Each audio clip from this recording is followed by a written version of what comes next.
बिस्मिल्लाहिर्रहमानिर्रहीम। अस्सलामुअलैकुम वरहमतुल्लाहि वबरकातुहू। दोस्तों, कैसे हैं? क्या हाल है? उम्मीद करता हूं कि खैर वाफियत से होंगे। दोस्तों, स्क्रीन पर ये जो आप पोस्टर पे छोटे छोटे अल्फाज देख रहे हैं, इन अल्फाजों का मैं इस वीडियो के अंदर मतलब बताऊंगा। उसको कहां और कैसे इस्तेमाल करते हैं ये भी बताऊंगा। उसका कहां और क्या मतलब होता है ये भी बताऊंगा। लिहाजा आप लोगों से गुजारिश है कि वीडियो को आखिरी तक देखिएगा। जैसे कहना हो कि नया, नया हम लोग हिंदी उर्दू में नया कहते हैं ना, तो नया को अरबी में जदीद कहते हैं। नया को अरबी में जदीद कहते हैं। अब इसको हम कैसे इस्तेमाल करेंगे, कहाँ इस्तेमाल करेंगे, ये मैं आपको बतलाने वाला हूँ। एक जुमला लेते हैं, जैसे यह आदमी नया है या यह नया आदमी है। आगे पीछे भी करके बोल सकते हैं, ठीक है। यह नया आदमी है तो अरबी में कहेंगे हादा जदीद नफ़र। हादा जदीद नफ़र। हाजा का मतलब यह, जदीद का मतलब नया, और नफ़र का मतलब आदमी। एक और एग्जाम्पल लेते हैं कि मुझे नया सिम कार्ड चाहिए। मुझे नया सिम कार्ड चाहिए अगर अपने कफ़ील से कहना है, मुदीर से कहना है, तो आप कैसे बोलोगे? बोलोगे अबगा अना जदीद सरीहा बताका। अबगा अना जदीद सरीहा बताका। आप चाहें तो सिर्फ सरीहा भी बोल सकते हैं, लेकिन मैंने पूरा उसका मतलब बताया। सिम कार्ड, सिम को अरबी में सरीहा कहते हैं और कार्ड को अरबी में बताका कहते हैं। तो अगर सिम कार्ड कहना है तो कहेंगे सरीहा बताका। अगर आप सरीहा बताका कहते हैं पूरा का पूरा, तो आदमी जल्दी समझेगा। वैसे सरीहा का मतलब क्या होता है? टुकड़ा होता है, ठीक है। सरीहा का मतलब टुकड़ा। तो सिम कार्ड क्या होता है? एक छोटा सा टुकड़ा होता है, इसलिए उसको सरीहा बोलते हैं। और बताका कह देंगे तो सिम कार्ड यानी हो गया पूरा का पूरा। तो अबगा अना जदीद सरीहा बताका। अबगा का मतलब चाहिए, अना का मतलब मुझे, जदीद का मतलब नया, सरीहा बताका यानी सिम कार्ड। एक और एग्जाम्पल लेते हैं, मैंने नई गाड़ी ख़रीदी है। मैंने नई गाड़ी ख़रीदी है तो इसको कैसे बोलेंगे? बोलेंगे इश्तरी अना जदीद सैयारा। इश्तरी यानी ख़रीदी है, अना मतलब मैंने, जदीद मतलब नई, और सैयारा मतलब गाड़ी। रिन्यूअल, रिन्यूअल को अरबी में तजदीद कहते हैं। रिन्यूअल को अरबी में तजदीद कहते हैं। जैसे हमारा इकामा एक्सपायर हो जाता है, उसको रिन्यूअल कराते हैं।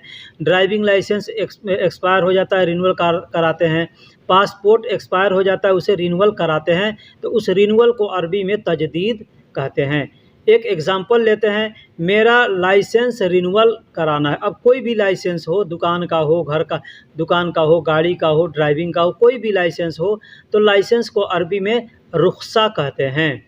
तो कहेंगे सौवी तजदीद, सौवी तजदीद यानी रिन्यूअल कराना है। अना रुख्सा यानी मेरी लाइसेंस, मेरा या मेरी लाइसेंस, मेरा लाइसेंस रिन्यूअल कराना है। तो सौवी तजदीद अना रुख्सा। सौवी का मतलब करना होता है या बनाना होता है, तजदीद का मतलब रिन्यूअल, अना रुख्सा यानी मेरा लाइसेंस।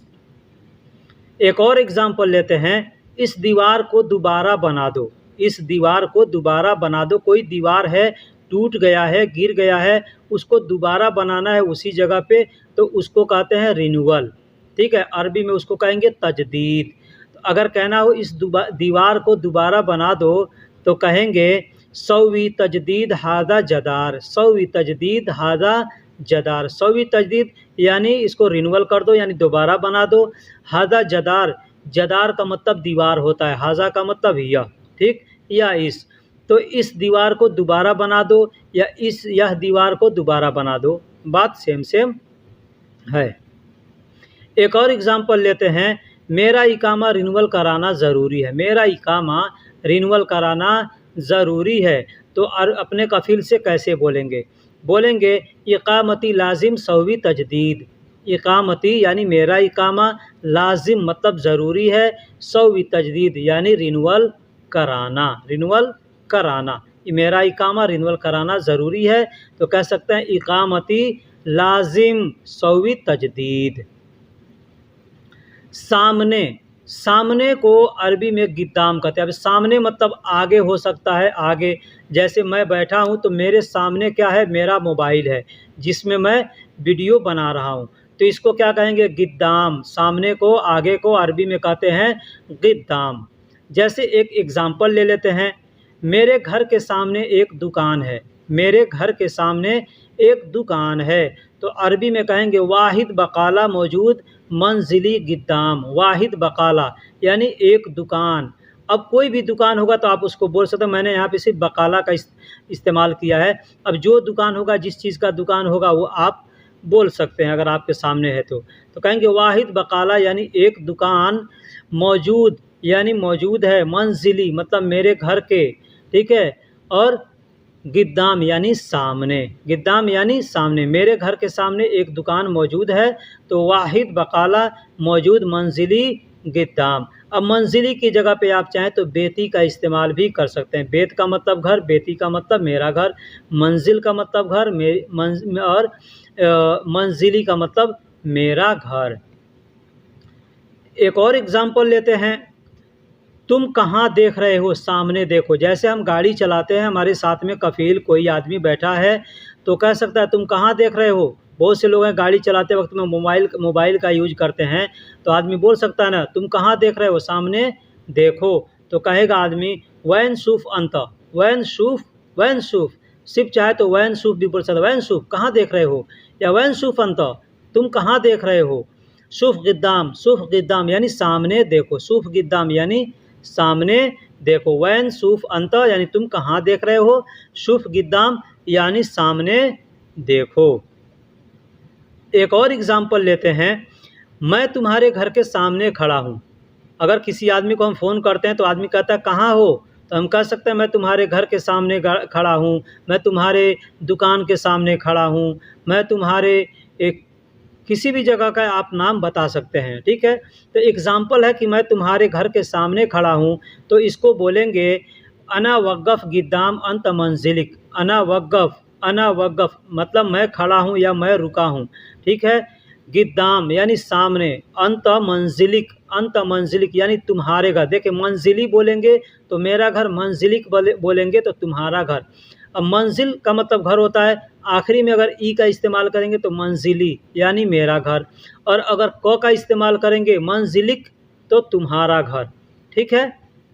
तो कहेंगे अंत वक़्फ़ गिद्दाम, अना वक़्फ़ गिद्दाम अंत मंजिलिक, मैं तुम्हारे घर के सामने खड़ा हूँ या मैं रुका हूँ। पीछे, अब यहाँ सामने हमने दिया था, यहाँ पे हमने पीछे।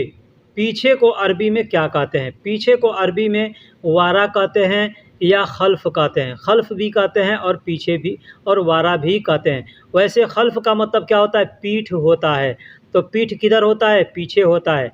तो इसलिए पीछे के लिए खल्फ का भी इस्तेमाल करते हैं और वारा का भी इस्तेमाल करते हैं। एक एग्ज़ाम्पल ले लेते हैं, आगे रास्ता ख़राब है, पीछे चलो। आगे रास्ता ख़राब है, पीछे चलो। हम कहीं जा रहे हैं तो कोई कहता है ना कि आगे का रास्ता ख़राब है, पीछे चलो। पीछे से मतलब दूसरे रास्ते से जाएंगे तो पीछे चलो। तो आदमी कहेगा गिद्दाम खरबान तरीक, गिद्दाम खरबान तरीक, यल्ला वरा, यल्ला वरा या यल्ला खल्फ, यल्ला वरा या यल्ला खल्फ, दोनों में से कोई भी बोल सकता है। गिद्दाम खरबान तरीक, गिद्दाम खरबान तरीक, यल्ला वारा यानी आगे का रास्ता ख़राब है या आगे रास्ता ख़राब है, पीछे चलो। दोस्तों ये सब जो वीडियो अरबी आदमी बताता है ना, सिखलाता है, इसमें आदमी सोचेगा का, के, की, सा, से, सी का मतलब क्या होता है, तो लोकल लैंग्वेज में ये सब नहीं देखा जाता है, ठीक है। यहाँ पे लोकल लैंग्वेज में कोई भी शॉर्टकट का इस्तेमाल करता है। शॉर्टकट इस्तेमाल करेगा तो आदमी समझ जाता है कि सामने वाला क्या कर रहा है। हो सकता है कि आप नए हों, आप बोलें तो एक बार में कोई न समझे, दूसरी बार में समझ जाएगा कि आदमी क्या बोल रहा है। एक और एग्जांपल लेते हैं कि पीछे मेरे पीठ में दर्द है। जैसे हम डॉक्टर के पास जाते हैं तो हम कहेंगे पीठ में दर्द है, या ऐसे भी कह सकते हैं पीछे, यहाँ, ऊपर नीचे आदमी बताता है ना कि ऊपर या नीचे या आगे या पीछे या दाएं बाएं आदमी बताता है ना। तो मान लो हमको कहना हो कि पीछे मेरे या मेरे पीछे पीठ में दर्द है, तो कहेंगे फ़ी अल्म वरा, फ़ी अल्म यानी दर्द है, अना वरा खल्फ, अना वरा खल्फ मेरे पीठ के पीछे, मेरे पीछे या मेरे पीठ में, इसका मतलब ये होता है। अना फ़ी अल्म, फ़ी का मतलब है, अल्म का मतलब दर्द होता है, अल्म या अलम ऐसे बोलते हैं, तो उसका मतलब दर्द होता है। अना वारा यानी मेरे पीछे। तब चाहें तो वारा खल्फ भी बोल सकते हैं, या सिर्फ वारा बोल सकते हैं, या सिर्फ खल्फ भी बोल सकते हैं। मैंने यहाँ पे दोनों लिख दिया है ताकि आप जैसे चाहें बोल सकें।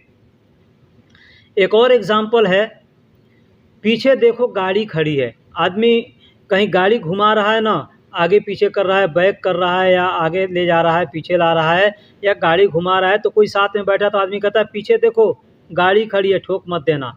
तो आदमी अरबी में कैसे बोलेगा? बोलेगा शुफ वारा वक़फ़ सय्यारा, शुफ शुफ शुफ वारा यानी पीछे देखो, पीछे देखो, वक़फ़ सय्यारा यानी गाड़ी खड़ी है। इस तरीके से आदमी बोल सकता है। अब यहाँ अल्फाज है रुकना। रुकने को अरबी में वक़्फ़ बोलते हैं, रुकने को अरबी में वक़्फ़ बोलते हैं। देखिए वक़्फ़ का मतलब बहुत होता है, जैसे खड़ा हो जाना उसको भी वक़्फ़ बोलते हैं। स्टैंड कोई भी है उसको भी वक़्फ़ बोलते हैं। स्टैंड का मतलब क्या होता है? इंग्लिश में स्टैंड कहते हैं, और हिंदी में खड़ा हो जाना, रुक जाना, ठीक है, तो उसको अरबी में वक़्फ़ बोलते हैं। ठीक, मान लीजिए जैसे कहना हो, एग्ज़ाम्पल है यहाँ रुको या तुम यहाँ रुको। हम बोल सकते हैं किसी से तुम यहाँ रुको या यहाँ रुको, तो अरबी में कहेंगे अंत हिनाक वक़्फ़, अंत हिनाक वक़्फ़। अंत का मतलब तुम, हिनाक का मतलब यहाँ, और वक़्फ़ का मतलब रुको। तुम यहाँ रुको तो अंत हिनाक वक़्फ़। एक और एग्ज़ाम्पल लेते हैं, तुम रुको मैं अभी आता हूँ, तुम रुको मैं अभी आता हूँ, तो कहेंगे इन तवक़्फ़ अना अलहीन ईजी, इन तवक़्फ़, इन तवक़्फ़ अना अलहीन ईजी। तुम रुको मैं अभी आता हूँ, तुम रुको इन तवक़्फ़ अना अलहीन ईजी, मैं अभी आता हूँ। अना का मतलब मैं, अलहीन का मतलब अभी, और ईजी का मतलब आता हूँ। दोस्तों मैं जुमले बता रहा हूँ, जुमले के बाद अगर मतलब बतलाऊँगा, कोई अल्फाज छूट जाए तो आप दूसरे अल्फाजों का मतलब कंपेयर करके समझ सकते हैं कि इस अल्फाज का मतलब क्या होगा जिसका मैंने छोड़ दिया या नहीं बताया। दोस्तों यहाँ तक वीडियो को अगर आपने देख लिया है, चैनल को सब्सक्राइब नहीं किया है तो चैनल को सब्सक्राइब कर दें, वीडियो को लाइक कर दें, और दोस्तों में भी शेयर करें, कोई कमेंट्स भी कर दिया करें। टैक्सी स्टैंड कहाँ है? जैसे कहना हो कि टैक्सी स्टैंड कहाँ है, बस स्टैंड कहाँ है, रेलवे स्टेशन कहाँ है, तो ये सब बहुत मतलब जुमले हैं बोलने के लिए बहुत से, लेकिन हर जगह पे वक़्फ़ का इस्तेमाल कर सकते हैं। जैसे कहना हो टैक्सी स्टैंड कहाँ है, तो कहेंगे वैन वक़्फ़, वैन वक़्फ़ उजरा। वैन मतलब कहाँ है, वक़्फ़ उजरा यानी टैक्सी स्टैंड। वक़्फ़ का मतलब मैंने पीछे बताया, इंग्लिश में स्टैंड कहते हैं, और उजरा का मतलब टैक्सी होता है। तो वैन वक़्फ़ उजरा यानी टैक्सी स्टैंड कहाँ है, ये तो इंग्लिश हो गया स्टैंड। अगर हिंदी में आदमी कहता है तो क्या कहता है? हिंदी में कहते हैं हिंदी में हम लोग बोलते हैं क्या आता है, बस को रुकने की जगह या टैक्सी को रुकने की जगह आदमी बोलता है ना, तो रुकने की जगह को भी वक़्फ़ बोलते हैं। तो जो चीज़ रुकने का होगा उसका नाम लेके वहाँ पे बोलेंगे, जैसे वक़्फ़ उजरा यानी टैक्सी स्टैंड। एक और एग्ज़ाम्पल लेते हैं, पहले रुको फिर देखो फिर जाओ, पहले रुको फिर देखो फिर जाओ। ये अपने देश के अंदर देखिएगा, जो रेलवे क्रॉसिंग होता है वहाँ पे फाटक पे लिखा होता है पहले रुको फिर देखो फिर जाओ। तो सेम यहाँ पे भी आप मेन रोड में अगर कहीं से क्रॉस करके आना चाहते हैं तो वहाँ पे आप देखिएगा लिखा रहता है वक़्फ़ यानी रुको, वहाँ पे लिखा रहता है वक़्फ़, बोर्ड पे देखिएगा, यानी रुको, इसका मतलब होता है रुको। अब उसका मतलब हो गया रुको फिर देखो फिर जाओ, यानी कोई गाड़ी नहीं ना आ रही है। तो अगर हमको कहना हो कि पहले रुको फिर देखो फिर जाओ, तो कहेंगे अव्वल वक़्फ़ यानी पहले रुको। अव्वल का मतलब पहले और वक़्फ़ का मतलब रुको। सुम्मा सूफ़, सुम्मा सूफ़, सुम्मा, सुम्मा का मतलब होता है फिर, सुम्मा का मतलब फिर, और सूफ़ का मतलब देखना। तो सुम्मा सूफ़ यानी फिर देखो, बादैन रो, और देखने के बाद जाओ। बादैन रो यानी देखने के बाद, अब देख लिए तो अब जाओ। पकड़ना, पकड़ने को अरबी में आंशिक कहते हैं। पकड़ने को अरबी में आंशिक कहते हैं। देखिए, पकड़ने को ही सिर्फ नहीं, पकड़ना को, जाम करने को, कोई चीज़ जाम करना है या जाम हो गया है, ठीक है, तो उसको भी कहते हैं आंशिक। ठीक, तो जैसे एक एग्जाम्पल ले लीजिए कि यह पाइप पकड़ो। हम कोई काम कर रहे हैं, हमारे साथ में कोई आदमी है, वो कहता है कि यह पाइप पकड़ो, तो कहेगा हादा मसूरा आंशिक, हादा मसूरा आंशिक। दोस्तों, कोई भी अल्फाज बोलने में, जुमले बोलने में शब्दों को आगे पीछे किया जा सकता है, ठीक है। तो हाजा मसूरा आंशिक मतलब यह पाइप पकड़ो। हाजा का मतलब यह, मसूरा का मतलब पाइप होता है, आंशिक का मतलब पकड़ना। एक और एग्जाम्पल लेते हैं, वह जा रहा है तुम उसको पकड़ो। वह जा रहा है, कोई आदमी भाग रहा है, जा रहा है, तो आदमी कहता है वह जा रहा है या वह भाग रहा है, उसको पकड़ो। तो कहेंगे हुआ रोह, हुआ रोह, यानी वह जा रहा है। हुआ का मतलब वह, रोह का मतलब जा रहा है। अंत हुआ आंशिक, अंत हुआ आंशिक, तुम उसे पकड़ो। दोस्तों, एक चीज़ बता दूं कि अरबी का एक लफ्ज़ है जो कि बहुत जगह इस्तेमाल किया जाता है। जैसे अना का मतलब मैं, मेरा, हम, हमारा होता है, ठीक है। उसी तरीके से अंत यानी तुम, तुम्हारा, आप या आपका के लिए इस्तेमाल किया जाता है। हो वह या उसका के लिए इस्तेमाल किया जाता है। हाजा यह या इसके के लिए इस्तेमाल किया जाता है, ठीक है। मिन का मतलब से भी होता है, मिन का मतलब कौन भी होता है, ठीक है। तो अरबी का बहुत से अल्फाज हैं जो कि कई जगह इस्तेमाल किया जाता है। अब आपको कहाँ कैसे इस्तेमाल करना है ये आपको समझना है। हमने जैसे यहाँ बताया, वह जा रहा है, हुआ रोह, वह जा रहा है, हुआ रोह, यहाँ पे हुआ का मतलब वह हुआ। और अंत हुआ आंशिक, अंत मतलब तुम। अब हुआ का मतलब यहाँ उसको आंशिक यानी पकड़ो। एक और एग्जाम्पल लेते हैं, यह पंखा चलता नहीं, शायद जाम हो गया है।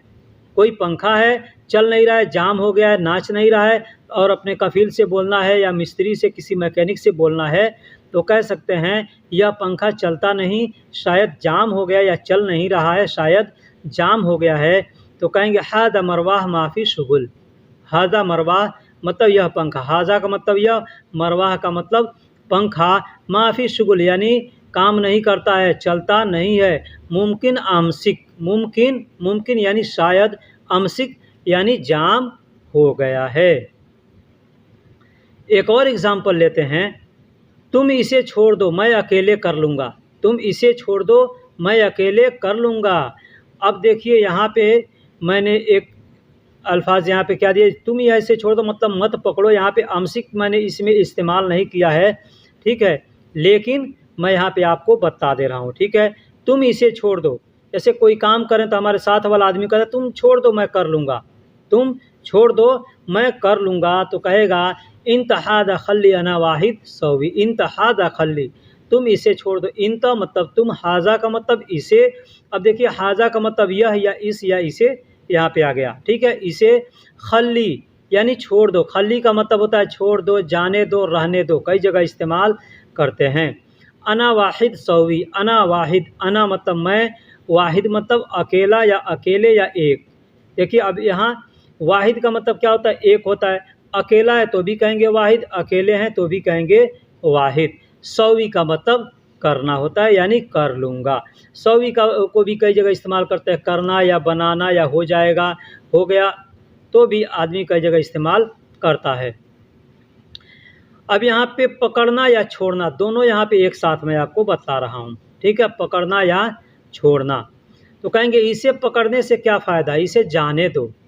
इसे पकड़ने से क्या फ़ायदा, इसे जाने दो। किसी आदमी को कोई पकड़ के रखा है तो आदमी कहता ना, इसे पकड़ने से क्या फ़ायदा, इसे जाने दो, इसे छोड़ दो, इसे रहने दो, जाने दो, ठीक है। तो कहेगा हादा अमसिक, हादा अमसिक एश फ़ायदा, हादा अमसिक एश फ़ायदा, हादा खल्ली, मतलब हादा अमसिक मतलब इसे पकड़ने, ऐश फ़ायदा क्या फ़ायदा है, इसे पकड़ने से क्या फ़ायदा है, हादा खल्ली यानी इसे छोड़ दो, इसे जाने दो, इस तरीके से बोल सकते हैं। मैंने कहा नहीं पकड़ो, तुम छोड़ दो, मैंने कहा नहीं पकड़ो, मैंने कहा नहीं पकड़ो, जैसे हम कोई काम कर रहे हैं तो कोई कहता है, मैं बोला कि मत पकड़ो, छोड़ दो, मत पकड़ो। अभी जैसे मैंने पीछे बताया ना कि तुम छोड़ दो, जाने दो, मैं अकेले कर लूँगा। तो मान लीजिए आदमी कहता है मैंने कहा नहीं पकड़ो, हाँ, तो आदमी कहेगा अना गाल ला अमसिक। अना गाल मतलब मैंने कहा, अना का मतलब मैंने, गाल का मतलब कहा या बोला, ला का मतलब नहीं, अमसिक का मतलब पकड़ना। तो मैंने कहा नहीं पकड़ो तो कहेंगे अना गाल ला अमसिक। अंत खल्ली, इसे छोड़ दो, अंत खल्ली, इसे छोड़ दो। यह अभी भी थोड़ा थोड़ा पकड़ रहा है। जैसे हम कोई मशीन बनवाते हैं, कोई चीज़ अब नाचता है तो किधरों जाम होता है, कहीं कहीं जाम होता है तो आदमी नचाता है धीरे धीरे ना, तो कहता है कि जाम है, कहीं कहीं पकड़ रहा है। तो इसको अरबी में बोलना होगा तो कहेंगे हादा अलहीन शोय शोय अमसिक। हादा अलहीन, हादा अलहीन मतलब यह अभी, शोय शोय अमसिक थोड़ा थोड़ा पकड़ रहा है, थोड़ा थोड़ा पकड़ रहा है। हादा अलहीन शोय शोय अमसिक, यह थोड़ा थोड़ा पकड़ रहा है। हादा अलहीन यानी यह अभी, शोय शोय अमसिक थोड़ा थोड़ा पकड़ रहा है। सोया सोया का मतलब थोड़ा थोड़ा होता है। देखिए सोया सोया को कई जगह इस्तेमाल करते हैं। सोया सोया मतलब थोड़ा थोड़ा, सोया सोया मतलब धीरे धीरे, ठीक है। दीन, अब यहाँ पे देखिए मैंने दीन को इस्तेमाल किया। दीन, दीन का मतलब क्या होता है? दीन दो तरह के होते हैं। दीन दो तरह के होते हैं। एक तो होता है जैसे दीन का नाम होता है कि अतवार, सोमवार, मंगलवार, बुधवार, तो ये एक दिन हो गया, ठीक है। जैसे कहते हैं ना दिनों के नाम, ठीक। और एक होता है दिन, जैसे रात और दिन। तो एक रात होता है, रात को अरबी में लैल कहते हैं और दिन को अरबी में नहार कहते हैं।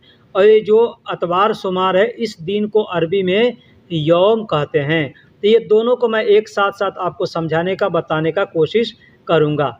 जैसे कहना हो कि कल जुमेरात का दिन है, कल जुमेरात का दिन है, तो अरबी में कहेंगे बुकरा यौम खमीस। बुकरा, बुकरा यानी कल, यौम मतलब दिन है, खमीस मतलब जुमेरात। खमीस, खमीस का मतलब जुमेरात, ठीक है। तो जुमेरात यौम खमीस, तो यौम का मतलब क्या हुआ? दिन हुआ, और खमीस का मतलब दिन का नाम है खमीस। तो जुमेरात के दिन को अरबी में यौम खमीस बोलते हैं। एक और एग्जाम्पल लेते हैं, मैं किस दिन को आऊँ तुमसे मिलने। अगर कहना हो कि मैं किस दिन को आऊँ तुमसे मिलने, तो कहेगा ना अना इजी मन यौम। अब यहाँ पे देखिए मैंने मन का को दो जगह इस्तेमाल किया। एक जगह मन लिखा है, दूसरे में मिन लिखा है। तो मन या मन दोनों एक ही होता है। मन भी बोल सकते हैं, मिन की भी बोल सकते हैं, लेकिन इसका मतलब कहीं पे से होता है और कहीं पे कौन होता है या किस होता है, ठीक है। जैसे मैं किस दिन को आऊँ तुमसे मिलने, तो कहेगा आदमी अना इजी मन यौम, अना इजी मिन यौम या अना इजी मन यौम, यानी मैं किस दिन को आऊँ, ठीक है। अंतमिन हसल, अंतमिन हसल यानी तुमसे मिलने, अंतमिन यानी तुमसे, हसल यानी मिलने। एक और एग्जाम्पल लेते हैं, तुम रविवार को आ जाओ या तुम रविवार को आओ, मैं घर पर मिलूँगा। तुम रविवार को आओ, तुम संडे को आओ, मैं घर पर मिलूँगा या घर में मिलूँगा या घर मिलूँगा।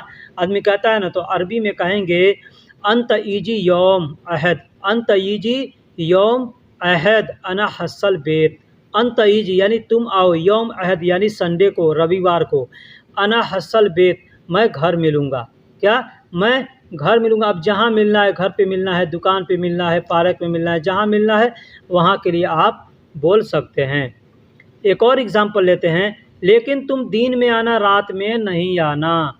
अब यहाँ मैंने बताया था दो तरीके का दिन, तो एक तो दिन हो गया संडे मंडे, दूसरा दिन हो गया रात और दिन। तो ये दिन यहाँ पे हमने इस्तेमाल किया है। लेकिन तुम दिन में आना, दिन में आना, रात में नहीं। तो कहेंगे लेकिन अंत ईजी फ़ी नहार, फ़ी नहार माँ लैल ईजी या लैल माँ ईजी, आदमी ऐसे बोलेगा। लेकिन यानी लेकिन, अंत मतलब तुम, ईजी मतलब आना, फ़ी मतलब में, नहार यानी दिन को, ठीक है। लैल मतलब रात में, माँ मतलब नहीं, ईजी मतलब आना। दोस्तों कितना आसान है, कितना मतलब ईजी है समझना इस लैंग्वेज को। हमारे ख़्याल से तो बहुत आसान है, हम अपना लैंग्वेज अच्छे से नहीं समझ सकते हैं लेकिन अरबी को समझ सकते हैं। इसलिए मैं आपसे कहता हूँ, रिक्वेस्ट करता हूँ कि हमेशा कि जो छोटे-छोटे शब्द हम बताते हैं उस शब्दों को इस्तेमाल कीजिएगा, तो वो याद कीजिएगा, तो वो आपके काम में आएगा। आप अगर जुमले याद करेंगे तो जुमले आपके किसी काम में नहीं आएँगे।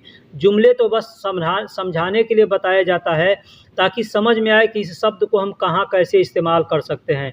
ठीक है, बहुत से भाई हैं जो कमेंट्स करते हैं सिर्फ़ काम के लिए आप मतलब अरबी बताया कीजिए। तो काम के लिए तो सारे काम के लिए हैं, जितने भी काम हैं अरबी के अल्फ़ाज़ ये सारे काम के लिए। आपके किस काम में कब कौन-सा आ सकता है अल्फ़ाज़, ये आप नहीं जानते, ठीक है? इसलिए मैं कहता हूँ जो भी छोटे-छोटे शब्द मैं बताता हूँ उसको आप याद कीजिए।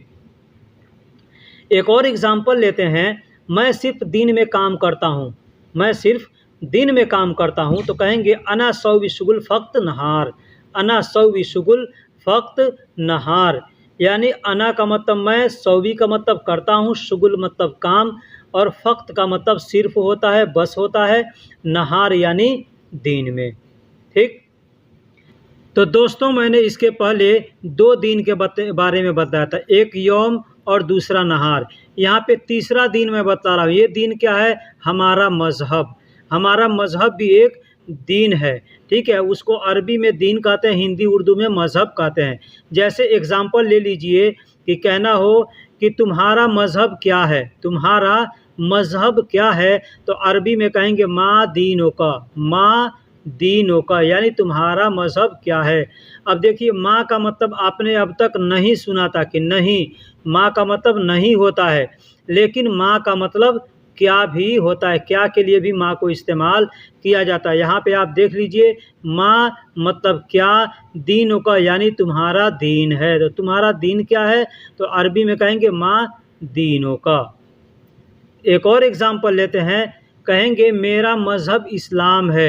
अब यहाँ के ये सवाल जवाब है, मेरा मज़हब इस्लाम है, तो कहेंगे दीनियल इस्लाम, दीनियल इस्लाम। यहाँ पे भी दीन आया ना, तो दीन को अरबी में दीन कहते हैं और हिंदी उर्दू में मज़हब कहते हैं। तो दीनियल इस्लाम यानी मेरा मज़हब इस्लाम है। एक और एग्ज़ाम्पल लेते हैं, मैं और आप मज़हबी भाई हैं, मैं और आप मज़हबी भाई हैं, तो कहेंगे अना व अंत दीनी अखू, अना व अंत मैं और आप दीनी अखू यानी मज़हबी भाई हैं। दोस्तों यहाँ पे अब एक नया एक लफ्ज़ आया अंदर। अंदर, अंदर को अरबी में 3 तरीके से बोलते हैं, दाखिल, जुआ और बिल। ये तीनों अल्फाज अंदर के लिए इस्तेमाल किए जाते हैं। जैसे कि एक एग्ज़ाम्पल ले लेते हैं, यह सामान अंदर रख दो। अब अंदर कहाँ रखना है? गाड़ी के अंदर रखना है, घर के अंदर रखना है, डब्बे के अंदर रखना है, जहाँ भी रखना हो आप बोल सकते हैं मिला करके। तो कहना हो कि यह सामान अंदर रख दो, तो कहेंगे हाद अकरात रकब दाखिल, हादा अकरात रकब दाखिल। अब दाखिल की जगह पे आप चाहें तो रकब जुआ, रकब बिल ऐसे बोल सकते हैं। एक और एग्ज़ाम्पल लेते हैं, तुम घर में रहना, तुम जाना नहीं, तुम घर में रहना, तुम जाना नहीं। आदमी कहता है ना किसी को तुम घर में रहना, तुम जाना नहीं, तो कहेंगे इन तसकन दाखिल बेत, इन तसखल दाखिल बेत मा तुरो। इन तसकन यानी तुम रहना, दाखिल बेत यानी घर में या घर के अंदर। मा तुरोह, मा मतलब नहीं और तुरोह मतलब जाना, तुम जाना, तुरोह मतलब तुम जाना, तो मा तुरोह यानी तुम नहीं जाना। एक और एग्ज़ाम्पल लेते हैं, गाड़ी के अंदर से सामान निकालो, गाड़ी के अंदर से सामान निकालो, तो कहेंगे तल्ला अगरात दाखिल सैयारा। तल्ला, तल्ला यानी निकालो, अगरात यानी सामान, दाखिल यानी अंदर से, सैयारा मतलब गाड़ी। ठीक है, तो गाड़ी के अंदर से सामान निकालो, तो कहेंगे तल्ला अगरात दाखिल सैयारा। देखिए मैंने पीछे बताया था कि हर जगह पे का, के, की का मतलब अरबी में नहीं निकालते हैं, ठीक है। उसी तरीके से यहाँ पे अंदर से, तो यहाँ पे से के लिए लफ्ज़ नहीं इस्तेमाल किया जाएगा, और करेंगे तो भी चलेगा, नहीं करेंगे तो भी चलेगा। अब यहाँ पे एक लफ्ज़ है खुश, खुश को अरबी में मबसूत कहते हैं। खुश को अरबी में मबसूत कहते हैं। खुश के लिए एक अल्फाज है सईद। सईद का मतलब भी खुश होता है। फरहान का मतलब भी खुश होता है। मैंने यहाँ पे लिखा है सिर्फ मबसूत, लेकिन बतला दे रहा हूँ कि तीनों में से कोई भी अल्फाज आप इस्तेमाल कर सकते हैं। जैसे कहना हो कि आज मैं बहुत ज़्यादा खुश हूँ, तो कहेंगे अल-यौम अना जिद्दन मबसूत, अल-यौम अना जिद्दन फरहान, अल-यौम अना जिद्दन। यानी जो भी आप अल्फाज जानते हैं वो इस्तेमाल कर सकते हैं, चाहे मबसूत, चाहे सईद, चाहे फरहान। ठीक, एक अगला एग्जाम्पल लेते हैं। तुम सब खुश क्यों हो? तुम सब खुश क्यों हो कहना हो तो कहेंगे अंतुम लेश मबसूत, अंतुम लेश। अंतुम का मतलब होता है तुम सब, अंतुम यानी तुम सब, लेश मतलब क्यों, मबसूत का मतलब खुश। यहाँ पे भी आप चाहें तो दोनों तीनों में से कोई भी अल्फाज इस्तेमाल कर सकते हैं। एक एग्जाम्पल और लेते हैं। क्योंकि आज खुशी का दिन है, क्योंकि आज खुशी का दिन है तो कह सकते हैं अशान अल-यौम सईद, अशान अल-यौम यौम सईद। अब यहाँ पे देखिए दो बार यौम का इस्तेमाल किया जाता है। एक तो अल-यौम यानी आज, दूसरा यौम यानी दिन। ठीक है, यौम सईद यानी खुशी का दिन, यौम सईद यानी खुशी का दिन। सईद का मतलब खुश, मबसूत का मतलब खुश, फरहान का मतलब खुश। तो यहाँ पे यौम फरहान, यौम मबसूत नहीं कहेंगे, यहाँ पे यौम सईद कहेंगे। ठीक, तो दोस्तों वीडियो कैसी लगी आप हमें कमेंट बॉक्स में ज़रूर बताइएगा। वीडियो में कुछ कमी रह गई है वो भी बताइएगा। फिर मिलेंगे किसी अगले वीडियो में, तब तक के लिए अल्लाह हाफिज़, सलाम अलैकुम।